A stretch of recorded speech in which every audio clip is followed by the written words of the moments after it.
Kembali ke Universal Talk bersama saya Suito Universal dan saya Rima Universal. Di video sebelumnya kita udah bahas soal alasan kenapa Singapura menjadi destinasi studi. Termasuk salah satunya private institution, kita udah jelasin secara singkat, tapi kali ini kita akan jelasin lebih detail. Apa itu private institution, terus gimana cara pemilihannya, tipe-tipenya apa aja, nanti kita akan bahas lebih lanjut ya Pak ya. Betul sekali. Sebelumnya jangan lupa subscribe, like, komen, dan share, dan nyalakan notifikasinya. Private institution. Nah, private institution itu sebetulnya apa sih Pak? Private institution di Singapura itu sebetulnya institusi swasta yang bekerja sama dengan university di luar Singapura. Saya ulang, institusi swasta tapi bekerja sama dengan university di luar Singapura. Oke, jadi bentuk kerjasamanya seperti apa nih Pak? Bentuk kerjasamanya sederhana. Dengan mereka menjadi institusi swasta di Singapura, dengan mereka bekerja sama dengan university yang ada di luar Singapura, jadinya meskipun mereka lokasinya di Singapura, mereka bisa mendapatkan degree, sertifikat, ijazah dari luar Singapura. Oke, jadi nggak perlu jauh-jauh ya? Jadi nggak perlu jauh-jauh. Dan itu sudah di-approve istilahnya untuk bisa mengeluarkan ijazah dari university-nya langsung malah ya? Betul sekali. Jadi, what is private institution? Private institution itu bagian dari yang diawasi oleh pemerintah Singapura. Saya selalu tekankan poin ini. Bagian yang selalu diawasi oleh pemerintah Singapura. Kenapa? Karena pemerintah Singapura itu sangat ketat pengawasannya. Jadi meskipun ini swasta, tapi diawasi oleh pemerintah Singapura. Nah, justru karena diawasi oleh pemerintah Singapura bilang sama swasta, kamu tak awasin, tapi kamu boleh keluar kerjasama dengan universitas di Amerika, universitas di Kanada, universitas di Australia, universitas di UK, tapi tak awasin. Kata pemerintah Singapura, saya awasin. Seperti itu. Tadi kan Pak Suito bilang itu degree-nya dapat dari luar negeri, betul, Singapura gitu betul, ya. Betul. Kalau soal kurikulumnya gimana nih Pak? Jadi kurikulumnya of course menyesuaikan dengan universitas yang mereka punya artikulasi di luar negeri. Oke. Jadi kurikulumnya itu bukan 100% murni kurikulumnya swasta di Singapura. Tapi kurikulumnya sudah kurikulum yang artikulasi dengan swasta di Singapura dan university di luar Singapurnya. University misalnya di Amerika, university di Australia, university di Inggris, university di Kanada. Seperti itu kurikulumnya. Oke, jadi artikulasi ini gimana Pak secara sederhananya? Artikulasi secara sederhana itu sebetulnya gampang. Artikulasi secara sederhana itu artinya begini. Kalau memang students dari awal mau sekolah di university swasta di Singapura, mereka harus milih dari awal mereka mau artikulasinya dengan university yang mana, dengan jurusan yang mana. Jadi dari awal sudah harus jelas. Misal, kalau mereka memilih aku mau ngambil jurusan Bachelor of Business dalam kolaborasi dengan salah satu university yang ada di Australia. Karena akan berbeda kalau dia ngambilnya Bachelor of Commerce dengan salah satu university yang ada di UK. Jadi dari awal mereka sudah harus memilih. Nah, kalau mereka dari awal sudah memilih seperti itu, tinggal mereka mengikuti term by term pelajaran yang sudah disediakan. Karena pelajaran yang sudah disediakan itu biasanya menuju ke pathway yang sudah sederhana. Mereka bisa membuatnya itu ada yang sertifikat, kemudian diploma, kemudian bachelor. Seperti itu. Jadi udah jelas ya, dari awal juga udah harus tentukan nih mau pilih jurusan yang disediakan sama university mana gitu ya. Betul sekali. Dan itu memudahkan buat parents sama students, mereka dari awal langsung fokus. Mereka dari awal sudah jelas ke arah mana. Jangan lupa, Private institution itu dibentuk, itu ada sebabnya, ada latar belakangnya. Jadi saya ceritain sedikit latar belakangnya. Oke. Pemerintah Singapura itu berpikirnya lumayan advance, bisa 10 tahun ke depan. Dan pada saat itu, pemerintah Singapura melihat di dunia ya, terutama di Asia Pasifik, kiblat institusi, kiblat pendidikan itu arahnya waktu itu masih ke Australia, ke New Zealand, kalau di Asia Pasifik. Kemudian kalau di dunia, kiblatnya itu masih ke Eropa dan Amerika. Nah, pemerintah Singapura itu berpikir panjang untuk mereka ingin jadikan Singapura sebagai destination, sebagai education hub. Nah, itu bukan terjadi kemarin, bukan terjadi 5 tahun yang lalu, bukan terjadi 10 tahun yang lalu. Kalau saya tidak salah, itu sudah terjadi lebih dari 15 tahun yang lalu. Jadi, pemerintah Singapura berpikir untuk menjadikan Singapura sebagai education hub dengan satu cita-cita.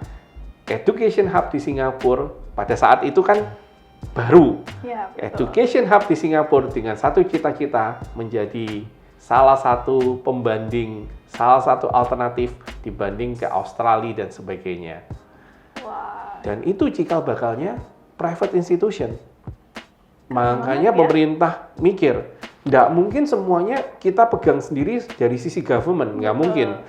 Kita harus, sektor swasta kita harus gairahkan dengan cara positif. Nah, ini yang menjadi private institution dimulai. Latar belakangnya di sana. Keren banget ya. Jadi Menarik banget ya, keren banget ya. Terencana dan strateginya ini bagus banget gitu ya. Satu hal yang kamu harus tahu, pada saat education hub itu dibuka, Amerika, Australia, New Zealand, UK seneng. Kenapa? Karena mereka sekarang menjadi bisa masuk ke Singapura.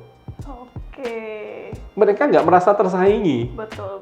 Mereka sekarang menjadi, wah kita jadi friends sekarang. Karena kamu membuka, aku bisa masuk ke Singapura. Betul. Sekarang menjadi seperti itu. Jadi justru menguntungkan buat institusi luarnya juga ya. Sementara Singapura dengan sangat cerdas mendapatkan devisa. Betul. Betul kan? Betul. Dan bisa kasih solusi juga untuk students atau parents yang mungkin masih khawatir mau kirim anaknya ke negara yang jauh-jauh. Tadi ada UK, terus Amerika, gitu. Tinggal ke Singapura aja, udah dapat degree mereka. Betul sekali. Latar belakang Malaysia membuka negaranya itu salah satunya adalah sedikit copy paste dari Singapura.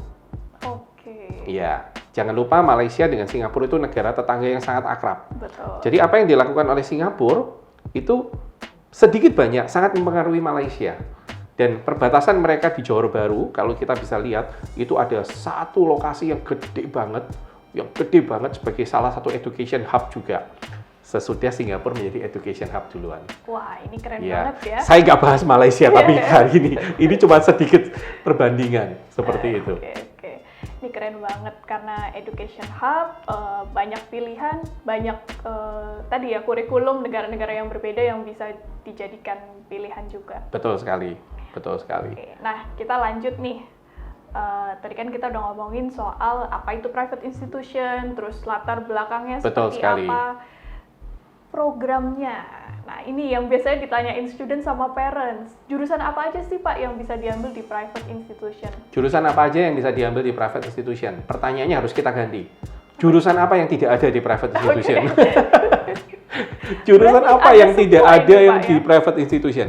Saya bisa bilang jurusan yang tidak ada di private institution hanya jurusan-jurusan yang super canggih, super excellent, super susah, super research.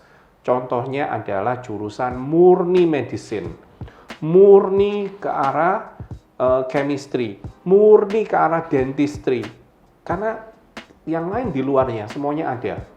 Mulai dari bisnis, engineering, science, arts, humanities, itu semuanya ada. Lengkap ya? Lengkap. Of course, anak-anak Indonesia punya favorit-favorit tertentu. Betul. Bisnis itu salah satu favoritnya. Tapi sekarang mulai banyak anak-anak Indonesia yang ngambil jurusan animation, Ya, design, music, sound engineering. betul. Jurusan-jurusan yang tadinya orang Indonesia kurang begitu mengerti, tapi sekarang banyak orang tua yang mulai membuka matanya. Jurusan-jurusan ini ada di private institution. Wah, keren banget ya. Tinggal pilih aja yang mana yang sesuai sama passion mereka pastinya. Betul ya. sekali. Oke, nah kita lanjut nih. Tadi kan jurusan udah banyak, terus cara memilihnya. Cara memilih private institution di Singapura sebetulnya gampang sekali. Kenapa? Karena private institution di Singapura itu tidak terlalu banyak. Ya, Oke. nanti kita kasih linknya di sini untuk tahu private institution di Singapura itu apa aja. Intinya begini, private institution di Singapura itu bisa dibuka asal mereka punya EduTrust. EduTrust itu apa, Pak? EduTrust itu apa ya? EduTrust itu stempelnya dari pemerintah Singapura. Kalau nggak punya stempel itu, nggak bisa terima international student. Oke, jadi kayak semacam standar untuk Standarisasi dari pemerintah Singapura. Nah, semua sekolah yang sudah EduTrusted, of course bisa menerima international students. Nah, sekarang cara memilihnya. Cara memilih itu biasanya kalau orang Indonesia kan tanyanya gini, Kak Rima, Pak Suito, bagus mana sih antara sekolah A dengan sekolah B? Saya itu mau masuk jurusan marketing. Bagus mana antara yang afiliasinya ke UK dengan afiliasinya yang ke Australia? Pertanyaannya biasanya begitu. Iya, betul. Nah, itu kembali ke selera. Kenapa? Karena selama sudah ada EduTrusted, itu semuanya sudah selevel. Semuanya sudah setara. Tinggal kembali ke selera. Kampusnya, ada yang bilang begini, aku suka kampusnya yang di city. Ada yang bilang, aku suka kampusnya yang di suburb. Aku suka yang setelah dari kampus aku bisa langsung ke mall. Ada yang bilang, justru aku maunya fokus pagi sampai malam di kampus, aku nggak mau terganggu dengan semua entertainment. Selera. Kembali ke selera. Betul. Gitu. Jadi kembali lagi ke student sama parents, selera, termasuk tadi jangan lupa selalu diingatkan pilihlah jurusan yang sesuai sama passion-nya. Betul sekali. Pilihlah jurusan yang sesuai dengan passion-nya. Oke. Jadi sebenarnya sama aja ya, nggak ada istilahnya. Ini juga banyak nih ditanyakan sama student atau parents. Private institution ada rankingnya nggak sih? Nah, itu secara kualitas, asalkan mereka punya EduTrust tadi ya sama gitu ya Pak ya. Gini, ranking yang dimaksud oleh pemerintah Singapura yang ditanyakan oleh parents itu tidak disediakan. Artinya begini, nomor 1, nomor 2, nomor 10, nomor 15, itu tidak ada. Tapi by statistik, ada banyak ranking-ranking yang lain. Contoh, lulusan dari University of apa yang ada di Australia, dari universitas swasta yang di Singapura ini, berapa banyak yang tahun lalu dalam hitungan 6 bulan atau kurang mendapatkan pekerjaan. Nah, statistik seperti itu yang ada. Oke. Jadi bisa dijadikan pertimbangan ya, employment rate-nya. Yeah. Ini yang biasanya parents. Biasa kan orang tua tuh selalu mikir sekolah sih sekolah, kuliah sih kuliah, kerjanya gimana? Iya, betul. Nah, dari sisi situ boleh dilihat. Karena pemerintah Singapura tidak menyediakan rankingnya antar private institution. Seperti itu.